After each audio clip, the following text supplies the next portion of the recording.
Rabbi Hanina ben Dosa. Rabbi Hanina ben Dosa, he was very, very poor, tremendously poor. And but he was very holy. There's a lot of stories which are told about him. And here's one of them. Maybe I'll tell some other stories about him also, but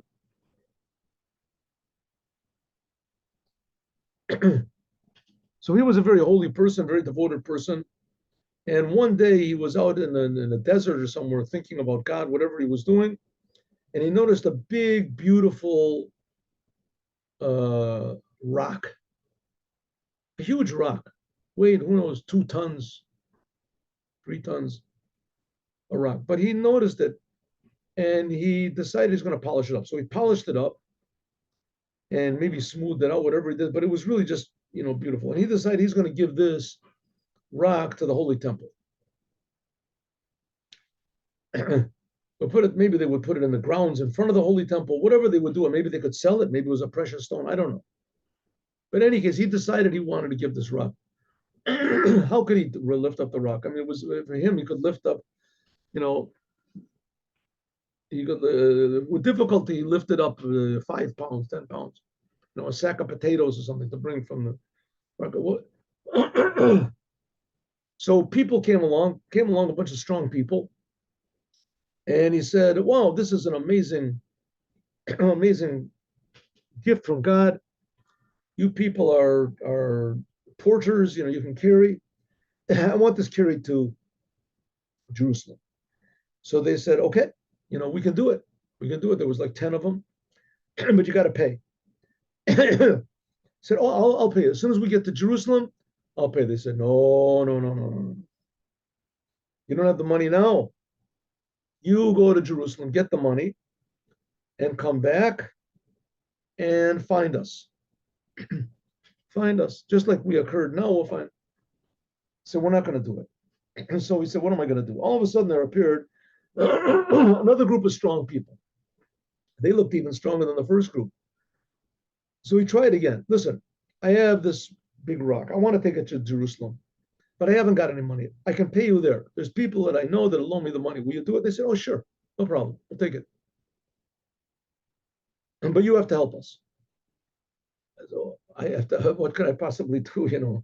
How could I possibly help? I mean, if you need my help, then it's not going to work because I can't, add anything to it.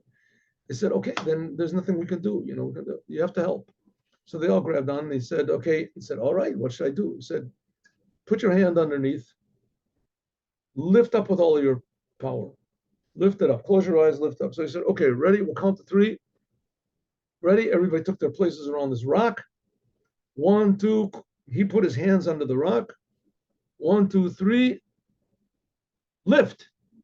He lifted up and they said, okay, put it down. We put it down. He thought maybe it was too heavy. They couldn't do it. He did feel it lifted up. And look, there he was in Jerusalem. It was in front of the Holy Temple. So he said, wow, that was amazing work you guys did. That was fantastic.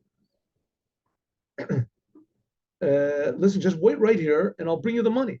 They said, no problem. We'll wait. We got time. I mean, we saved a tremendous amount of that. Carry a thing like that to Jerusalem will take a week, who knows? And they did it in just in a minute. So he ran into the place of learning and I think he went to Rabbi Shimon ben Gamliel. Went to Rabbi Shimon ben Gamliel and he said, is that true? I had this story. Anyway, I'll find it afterwards. I think he went to Rabbi Shimon ben Gamliel. And he said, listen, I just brought this rock from where I was, from the desert. I brought it over here and I owe the porters money. Could you loan me money? He said, sure. And he gave money. It was a lot of money. Who knows what it was, $1,000, something like that. And he ran with the money and, it was like 10 minutes and the people weren't there. They weren't there. So he starts asking around, excuse me, did anybody see these really, muscular fellows standing around? No. I mean, come on, they couldn't go unnoticed. They really stuck out. They're different from everybody else. No, nobody saw. He went around and he asked from here to there, asked them maybe the people, the stores that were around there, whatever. Nobody knew. No one saw anything. They didn't see anything whatsoever. He went to the town, he went to this, he asked the police, nobody did these people. What's he going to do? So he went back to Rabbi Shimon ben Gamliel. And he said, listen, I'm looking for the people. What's the law? What am I supposed to do? I'm looking around for them. I can't find them. He said, how long were they there? They were maybe, at the most 10 minutes. And you can't find them. Rabbi Gamliel said, well, tell me exactly what happened. They lifted it up. He said, listen, those were not people. Those were angels. You don't know them anything. An angel, you don't know. They don't have any need for money. They were angels that came to help. So he said, one second, if those were angels, then why did they need me to help them? Why did I have to put my hand on them? And he said, that's exactly the point of the angels. Angels, they come to help people. If it's impossible, so they do the whole thing on their own. But the main thing of the angel comes to help you. So the story comes to tell us that if we do a little bit, and we think that the task is an impossible one, but it could very well be that God will send supernatural help. The things like that happen nowadays. Of course they do. I just finished mentioning the 6-Day War. It was a blatant, obvious example to the whole world. The whole world shook when that happened. But on the other hand, the Jews had to do something on their own. They had their army, they had their... But we have to give credit where credit is due. If it wasn't for the angels helping Rabbi Hanina ben Dosa, then he wouldn't have made it. But on the other hand, if there wasn't any Hanina ben Dosa, the angels wouldn't have helped. So there has to be a partnership between both of them. That's what should be with us also.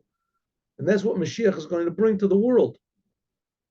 That we're partners with God, but we got a good partner. Have a good day with Mashiach now. God willing, we'll meet again tomorrow, 8:15. Thank you so much. Thank you. My pleasure. Shalom.